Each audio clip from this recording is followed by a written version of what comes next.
तो भाई यहाँ बात करते हैं ज़बरदस्त जो वैकेंसी आई हुई यूपी एसआई की आई हुई है। यूपी से जो एसआई बनना है आपको यूपी में, तो ये फॉर्म अप्लाई ज़रूर करेंगे। पूरा प्रोसेस आपको बताते हैं कि इसका अप्लाई डेट क्या रहेगा, लास्ट डेट क्या रहने वाला है, आपका फ़ी क्या रहेगी, सैलरी क्या आपकी इसमें रहने वाली है, मतलब अब आप कमाई आपका कितना हो सकता है, मंथली आपको कितना मिलेगा, सब बताएंगे आपको। और कट ऑफ क्या गई थी पिछले बार, सिलेबस एग्जाम पैटर्न क्या है आपका, हाइट उतनी है कि नहीं, सब आपको समझाते हैं, दिखाते हैं। बस मेरे चैनल से आप जुड़ रहेंगे, इसको शेयर सब्सक्राइब करते रहेगा। इस पर ज़बरदस्त वैकेंसी आती रहती है। मेरे चैनल की खास बात यह है कि ऐसे ऐसे वैकेंसी आपको खोज कर लाते हैं कि ताकि किसी को मालूम नहीं रहता है। और शायद अप्लाई भी बहुत कम ही लोग वहाँ कर पाते हैं, क्योंकि मेरा हर देश के कोने कोने से वैकेंसी ले आते हैं, लेकिन कोई दूर दूर के कारण नहीं भर पाता इसीलिए। लेकिन मेरा इस पर आपका लिए जो है वैकेंसी आती रहेगी। तो चलिए मेरे चैनल से जुड़े रहे और शुरुआत करते हैं यूपी एसआई की। तो स्टार्ट हो चुका है, लिंक आपको डिस्क्रिप्शन के नीचे मिल जाएगा। और लास्ट डेट की यहाँ जो है बात करें तो अभी बहुत टाइम है, अप्लाई आराम से आप लोग कर सकते हो, कोई शुरुआत ही अभी हुई है। ये तो अभी 18 सितंबर तक लास्ट डेट है, तो ठीक है, इसमें कोई प्रॉब्लम नहीं है। अब यहाँ बात करते हैं कि पुरुष और महिला दोनों अप्लाई कर सकते हैं। तो अप्लाई करने के बाद आपको सैलरी की यहाँ बात बता देते हैं, क्योंकि मंथली आपको कितनी मिलेगी ये बहुत जानना ज़रूरी है। मंथली शायद सुनकर आप लोग अप्लाई कर सकते हो, पैसा भी लगा सकते हैं, क्योंकि पैसा ज़्यादा अभी मांग नहीं रहा है। तो आगे मंथली बता तो उसके बाद पैसा लगाइएगा। तो इसमें मंथली जो है आपकी सैलरी जो रहेगी वो यहाँ दिया हुआ है कि ग्रेड पे 42 में 4200 ग्रेड पे की सैलरी है, मतलब कि आपका 50,000 प्लस आपकी यहाँ सैलरी रहने वाली है। ठीक है, 50-60 के बीच में आपकी सैलरी इसमें मंथली आपको मिलने वाली है। वो भी यूपी में आपकी रहेगी, वो भी एसआई की पोस्ट आपकी रहेगी। 2 गो यहाँ पर सितारे आपके लग जाएंगे। अब यहाँ बात करेंगे टोटल वैकेंसी कितनी है, तो सबको कैटेगरी वाइज बांट दिया गया है। ऐसे 42 है, 4242 आपकी जो है सीट है, जिसमें कि जनरल वालों के लिए यहाँ 1705 रखा गया है। वही ईडब्ल्यूएस वालों के लिए बात करें तो 422 रखा गया है। ओबीसी वालों के लिए 1143 है। अनुसूचित जाति के लिए 890 रखा गया, और जनजाति वालों के लिए 82 सीट रखी गई है। और यही नहीं, यदि प्लाटून कमांडर ये सब के लिए अलग से सीट रखी गई है, तो वो सबको छोड़ देते हैं, इस सब बात नहीं करते हैं। ठीक है, और 11 सितंबर तक लास्ट डेट है, इसमें कोई बड़ी बात नहीं है। ठीक है, अब यहाँ बात कर लेते हैं कि आवेदन शुल्क की। जैसे कि 50,000 आपकी सैलरी जो मंथली रहेगी, तो उसके लिए आपको 500 लगाना पड़ेगा इसमें, जब फॉर्म अप्लाई करेंगे तो 500 फ़ी है। मतलब 50,000 में आप 2-3 जीरो हटा दीजिए। ठीक है, 2 जीरो हटाइए और 500 लगाइए। और SC ST वालों के लिए 400 फ़ी यहाँ रखी गई है।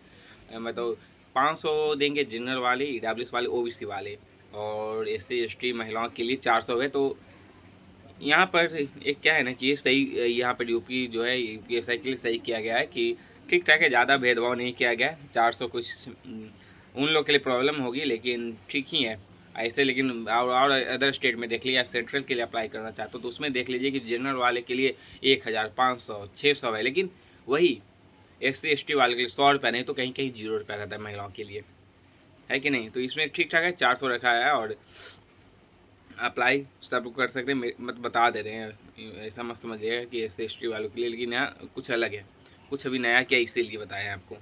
और यही बात करें कि ग्रेजुएशन आप किए हुए हैं तो आप इसे अप्लाई कर सकते हैं। और ग्रेजुएशन में ऐसा नहीं कि साइंस वाले, आर्ट्स वाले, कोई भी स्ट्रीम से आप किए हुए हैं तो अप्लाई आप कर दीजिएगा। और लिंक जो है आपको डिस्क्रिप्शन के नीचे मिल जाएगा। और यहाँ यदि आपके कहीं कंप्यूटर का नॉलेज है तो O लेवल ये सब हो गया, नीलेट का हो गया, तो अभी चलिए कुछ प्रीफरेंस आपको मिलेंगे, लेकिन है तो दे दीजिएगा, नहीं तो कोई बड़ी बात नहीं है। क्योंकि ऐसे भी यूपी में जो वैकेंसी आती है वो TSS मांगता है, नहीं तो O लेवल ये सब मांगते रहता है। ठीक है, तो यहाँ तक आप समझ गए। एज यहाँ की बात कर रहे थे, एज सबसे अच्छा यहाँ रखा गया है। एज में भी आप लोग शॉक हो जाएंगे कि क्या बात है। तो जिनका एज 21 से लेकर 28 साल तक है वो इसे अप्लाई करेंगे। 21 साल की हो जानी चाहिए, और 28 साल भी आपकी होनी चाहिए, उससे ज़्यादा नहीं, उससे कम। 21 से कम नहीं और 28 से ज़्यादा नहीं। और यदि आप, बहुत कम एज दिया हुआ है, ज़्यादा नहीं है, लेकिन जो इसके बीच में आ रहे हैं वो अप्लाई करेंगे। ग्रेजुएशन तो चलिए किए हुए रहते हैं, तो ये ज़बरदस्त है आपके लिए। और अप्लाई करेंगे, जॉब पक्की आपकी रहेगी। पता नहीं ये क्या बोलें अभी इसको, एज ऐसा क्यों दिया है। नहीं तो बिहार को देख लीजिए या फिर अदर स्टेट को देख ले तो पक्का 30 प्लस आपका यहाँ एज रखता है, 30-32 साल। ये तो बहुत कम रखा है, जनरल वालों को तो ऐसे ही ले लिया।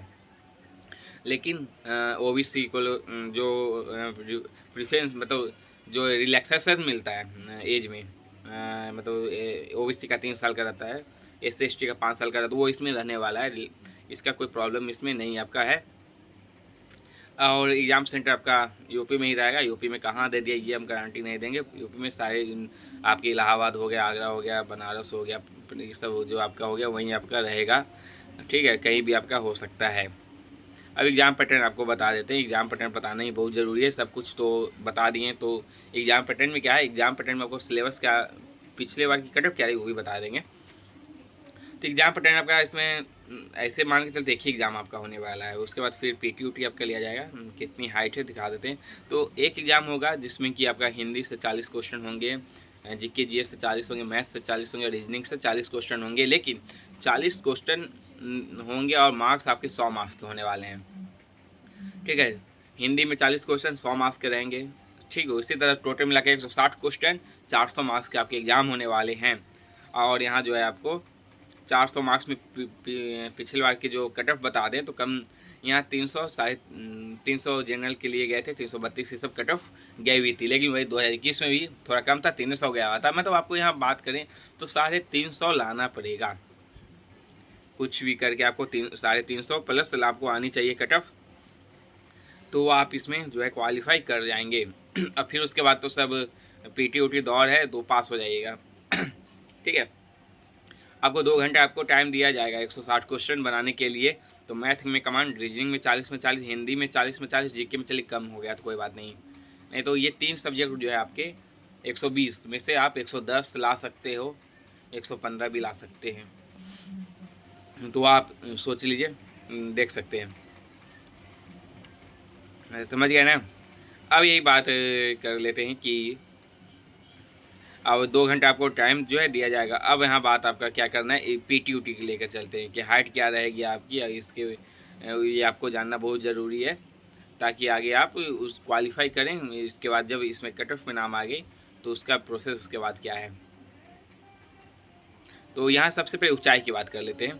तो हाइट आपकी जो है यहाँ जनरल वालों के लिए यहाँ मांगा गया है 168 सेंटीमीटर मांगा गया है, ठीक है। मतलब जो महिला है, जनरल नहीं, महिला वालों के लिए। और लेकिन यहाँ अब हाइट की यहाँ बात कर लेते हैं। तो PT में सबसे पहले हाइट आपकी देखी जाएगी। तो हाइट यदि जो पुरुष है उनके 168 सेंटीमीटर है, वही महिलाओं के लिए 160 सेंटीमीटर रखा गया है। और सीना आपका 79 सेंटीमीटर हो जाए, फुलाने पर 84, मतलब 5 सेंटीमीटर आपकी फुलनी चाहिए। लेकिन ऐसा नहीं कि जो ज़्यादा मोटा उटा हो गया, मतलब सीना जिनका मोटा नहीं, फिटनेस तो हो गई, रनिंग दौड़ते होंगे, जिनका सीना 90 का है मान के चलें, तो ऐसा नहीं कि उनको छाड़ दिया जाएगा, नहीं, वो भी पास होंगे। लेकिन वहाँ आपको 5 सेंटीमीटर फुलाना ही फुलाना है। तो 90 भी आपका सीना है तो 95 आपको करना पड़ेगा। फुलाने का कोशिश कीजिए, जैसे फूलता है फुलाने में कीजिए, प्रैक्टिस कीजिए, ठीक है। और महिलाओं की सब जो है ऊंचाई सब बताई दी आपका। और रनिंग की यहाँ बात अब कर लेते हैं। और ये SC/ST की बात करें तो SC/ST के भी ज़्यादा 152 सेंटीमीटर पुरुष का मांगता है, महिलाओं का 147 सेंटीमीटर मांगता है। लेकिन चलिए हाइट उट में कोई प्रॉब्लम नहीं है, सब हाइट बहुत कम ही ले रहा है। अब यहाँ बात करें शारीरिक दक्षता परीक्षा, मतलब दौड़ की यहाँ बात कर लेते हैं। तो यहाँ जो है पुरुषों को यहाँ 4.8 किलोमीटर रनिंग लेनी है 28 मिनट में, और महिलाओं को 2.4 किलोमीटर आपको यहाँ 16 मिनट में रनिंग करनी है। तो आप दौड़ जाएगा, फिर पास हो जाएगा, फिर आपका सब कुछ हो जाएगा, चयन प्रक्रिया ये सब आपका ख़त्म हो चुका है। फिर डॉक्यूमेंट वेरिफिकेशन आपका होता है। और मेन कट ऑफ आपका ये रनिंग से नहीं जाएगा, आपका जो है 400 मार्क्स में से आप कितने लाते हैं उसी के बेस पे आपका यहाँ डॉक्यूमेंट वेरिफिकेशन होगा और जॉब आपकी लग जाएगी। तो यहाँ सब कुछ आप समझा दिए, कहीं कोई प्रॉब्लम नहीं होनी चाहिए। अब रिलैक्सेशन जो बोल दिए तो वो मिल चुका है, क्योंकि PDF में बाद में बताए वो आपको पहले ही बता दिए हैं इसलिए। और क्वेश्चन क्या आता है वो आप टेस्ट बुक का यूज़ ज़रूर कर लें, उस पर UPSI का मॉक टेस्ट लगाइए, देख लीजिए। तो आज के लिए इतना ही करते हैं, मेरे चैनल से जुड़े रहेंगे। कोई और कहीं छूट गया हो तो और कमेंट करेंगे ताकि उसको भी हम कमेंट में ही बता दें। तो आज के लिए इतना ही है, लेकिन ज़्यादा कमेंट आएगा तो एक वीडियो ही बना देंगे, ठीक है। तो बस मेरे चैनल से जुड़े रहेंगे।